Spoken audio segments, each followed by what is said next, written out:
So welcome back to day 10. It's the end of the week 2, of course, where we've been concentrating on offers and pricing and kind of bringing back the power to you, as it were.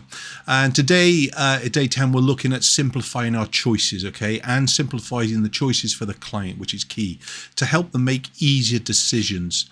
And our kind of main goal of today's task is going to be about removing the weakest option in everything that we're doing and things, really. Okay, but the first thing to do is remember that confused people don't buy.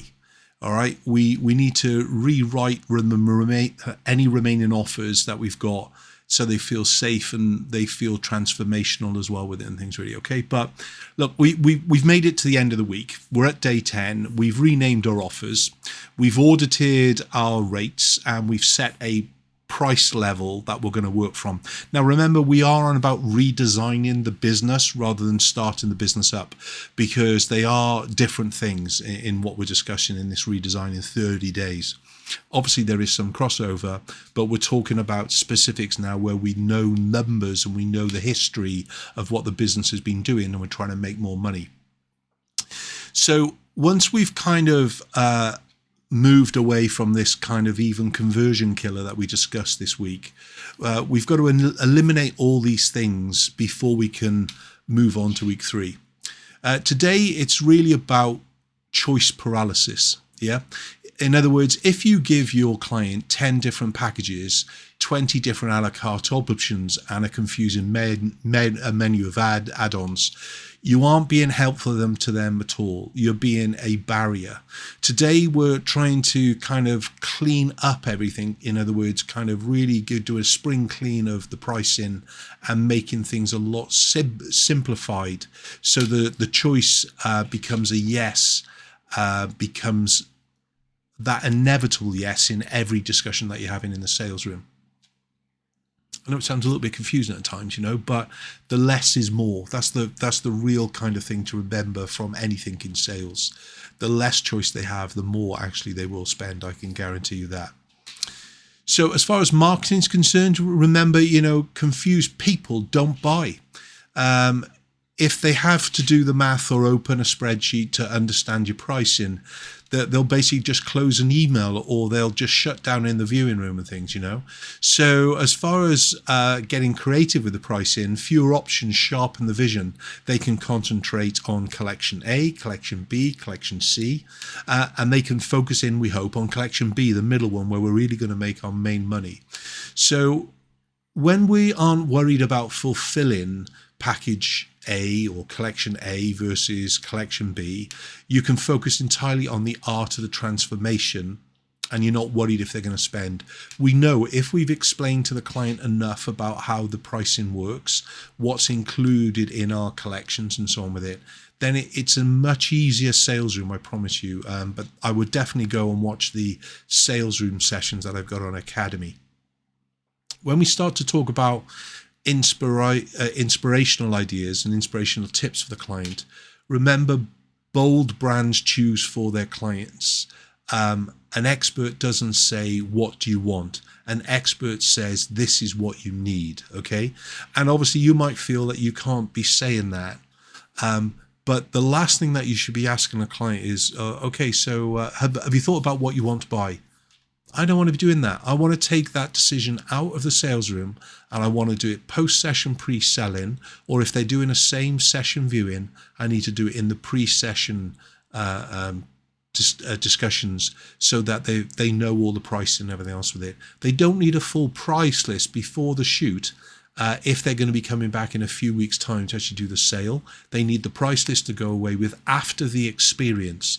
If they're doing an instant sale after the shoot, then they need a lot more education about the price and so on with it. But remember what I was saying previously when we were talking about prices from, or collections from, and so on with it. So you want to be the expert, because as an expert, you're going to be able to say in your own words, this is actually what you need. In other words, the words that I use is most clients buy. That's the key thing, yeah? Most clients buy. 3 magic words that you can use time and time again. So today we want to explore the three things: the fatigue of choice. So I want you to think about the time you walked away from a purchase because there were too many options. Not your client, what about you going into a shop or whatever it would be? That's what your clients feel when your pricing is messy. I remember a time when my wife went in to buy a new car, and basically the deal was done, as it were, and then all of a sudden they tried to do the upsell on the new bigger wheels or whatever it was, and she was at the point of kind of tuning her off, and the sale was done. And that's the time where you've got to really know what you're doing and how you bring it in. Why didn't they bring about the upgrade of the wheels beforehand? They could have done that before they arrived at the final figure, and after hours of discussion, buying a luxury car and everything else with it. But think about those times you've walked away, and think how many times clients might more walk away from you because they've just found that your pricing is far too messy. We want to weed out that weakest link.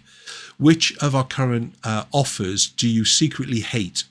Yeah, you don't want to sell it, but it's still on the price list. If you don't want to sell just digitals, take them off the price list, put them into a collection, and if a client says to you, do you sell digitals, that's your choice then, but they're not full center in the middle collection options digital options here, digital options 5, 10 or 25 or whatever it will be. Take the weakest link out straight away with it. And then kind of the binary element, explore the power of offering just 2 or 3 safe paths, safe collections. There's an entry point and there's going to be a luxury end point, but usually most people go for the transformation in the middle, the one that feels the best. So your task for today, of course. Your task is first remove your weakest option, then the one that drains your profit and your soul. And I do apologize about reading my notes, but I've got to read the notes because otherwise I'm going to miss so much out trying to keep these short. Second thing to do in the task today is rewrite your remaining offers so you have a clear, safe path and a transformation path as well for both you and for the client. Make the difference between them emotional. So, things like the slideshow or a print box, wherever it is, not just numerical. It's just not adding extra prints in. It's about the kind of the way that it makes them feel as well. So thanks for joining me for this kind of last 5 days, the week 2 wrap up, as it were. You've redefined your power, okay? So you're taking control. That's really what we're trying to do. Your pricing is going to be different tomorrow than it was last week. Guaranteed, because if you follow what we're doing and doing the tasks, you've made a difference there. And your offers have been realigned into really what you need them to be to maximize the profit within your business. You're no longer a vendor. You are now positioned as an authority in the world of boudoir photography to your clients and things, really. So, make sure you finish these off because we want to move on for next week, where we're going to talk about the visual language and, being present. See you next week. Take care. Bye-bye.